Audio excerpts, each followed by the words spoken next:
Benson braves heat, can't find Phil. The 60-something-year-old homeless man named Phil was the subject of a search by Regan Benson on Friday as she risked the high heat in Denver to go look for the man during the heat wave that is gripping the nation. Benson was armed with bottles of frozen water, chilled water, and electrolyte packs on Friday as she searched for a friend in downtown Denver. She had intended to pick Phil up to check his mail as he was still expecting documents to help end his homelessness. The YouTuber explained that Phil still hadn't received a copy of his birth certificate that he had requested several months ago. He was also awaiting a replacement copy of his Social Security card.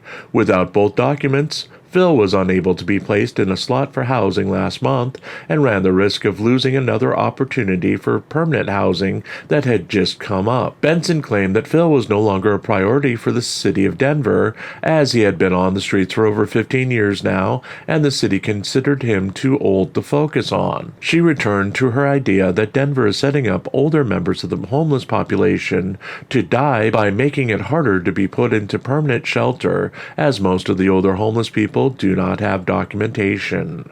She also briefly raged about the female police officer in Inglewood who called Benson a self-proclaimed First Amendment auditor in a recent police report on Benson's encounter with the homeless woman. The activist warned that the officer needed to learn not to mess with her as she was fresh off of a $130,000 win from settling multiple lawsuits with the Denver Police Department and seemed out to get a payout from the Inglewood Police Department as well.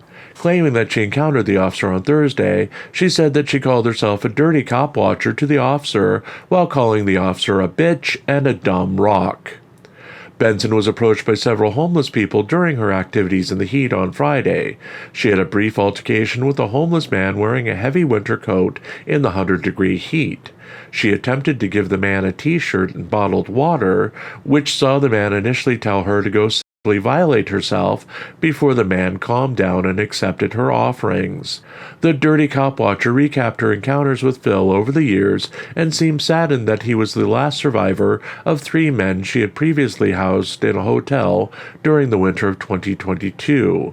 While the other 2 men have died, one's ashes being worn as part of a necklace Benson occasionally wears, she temporarily showed human emotions before catching herself and returning to her usual attitude. Ultimately, Benson's car began to overheat, and she gave up on her search for Phil. His quest for his mail will have to wait for another live stream as she bid her audience one last goodbye before shutting down the stream.